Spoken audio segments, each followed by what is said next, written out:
Assalamualaikum warahmatullahi wabarakatuh. Perkenalkan, nama saya Sofyan Prianto. Saya Fakultas Pendidikan Manajemen. Saya ingin menjelaskan tentang mengapa Indonesia harus menghindari middle income trap. Middle income trap merupakan suatu keadaan ketika negara berhasil mencapai tingkat pendapatan menengah tapi tidak bisa menembus negara maju. Di sini ada 3 poin yang harus kita bahas. Yang pertama, kebijakan fiskal.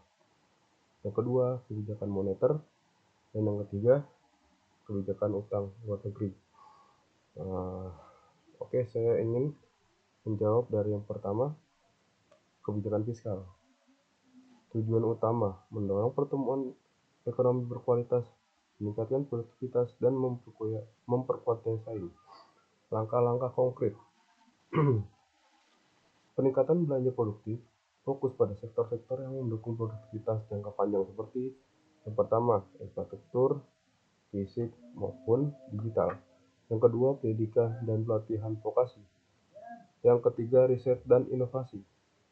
Dan yang keempat, teknologi pertanian dan industri manufaktur berbasis teknologi. Masuk ke reformasi perpajakan. Memperluas basis pajak melalui digitalisasi sistem pajak dan pengurangan ekonomi informal. Yang kedua, meningkatkan kepatuhan pajak atau tax compliance. Dan yang ketiga, memberikan insentif pajak terarah untuk sektor-sektor strategis seperti ekonomi hijau, industri berbasis ekspor, dan teknologi. Efisiensi belanja negara, mengurangi pemborosan, mencegah korupsi, dan meningkatkan akuntabilitas serta transparansi penggunaan anggaran. Dan yang terakhir, desentralisasi fiskal berkualitas, mendorong pemerintah daerah untuk meningkatkan PAD dan efisiensi belanja daerah sambil tetap memberikan transfer pusat yang berbasis kinerja. Dan saya ingin menjawab tentang kebijakan moneter. Tujuan utamanya adalah menjaga stabilitas makroekonomi dan mendukung pertumbuhan ekonomi berkelanjutan. Langkah-langkah konkret, stabilitas inflasi dan nilai tukar. Kebijakan suku bunga yang adaptif dan menjaga inflasi dalam target sasaran BI sambil memitigasi tekanan eksternal seperti gejolak pasar global. Kedua, pengembangan sektor keuangan inklusif. Meningkatkan akses pembiayaan UMKM melalui kredit bersubsidi, penjaminan, dan platform digital. Yang kedua, mendorong penetrasi keuangan daerah terpencil melalui digital banking dan fintech. Masuk ke pendalaman pasar keuangan domestik. Ini memiliki 3 poin. Yang pertama, meningkatkan volume dan likuiditas pasar obligasi dan saham domestik. Yang kedua, mendorong instrumen keuangan jangka panjang untuk pembiayaan infrastruktur dan industri strategis. Stabilitas sistem keuangan, memperkuat pengawasan dan regulasi terhadap perbankan dan lembaga keuangan non-bank agar tidak terjadi krisis sistemik. Untuk jawaban nomor 3 tentang kebijakan utang luar negeri, yang memiliki tujuan utama mengelola utang secara hati-hati agar tetap produktif dan berkelanjutan. Langkah-langkah konkretnya, yang pertama, prioritaskan utang untuk sektor produktif.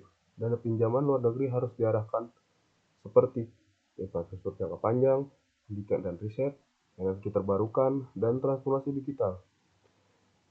Diversifikasi sumber pembiayaan, jangan hanya bergantung pada pinjaman bilateral atau multilateral. Manfaatkan suku global, green bond, dan blended finance. Yang kedua, transparansi dan akuntabilitas utang. Sampaikan laporan utang luar negeri secara terbuka dan jelas agar tidak memicu kekhawatiran investor. Yang terakhir, perkuat kapasitas pembayaran utang, jaga rasio utang terhadap PDB dan ekspor tetap dalam batas aman, serta perbesar devisa negara melalui surplus negara neraca berjalan dan ekspor bernilai tambah. Kesimpulan untuk keluar dari middle income trap, Indonesia tidak bisa hanya bergantung pada pertumbuhan kuantitatif, perlu transformasi struktural, peningkatan produktif, inovasi, dan nilai tambah dari sektor ekonomi utama. Kombinasi kebijakan fiskal yang berorientasi jangka panjang, kebijakan moneter yang stabil dan mendukung sektor real, serta manajemen utang luar negeri dan hati-hati dan produktif menjadi pilar penting.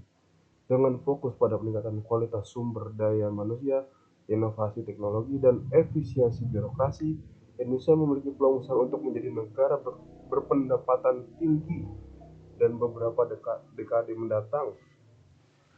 Terima kasih. Inilah presentasi saya.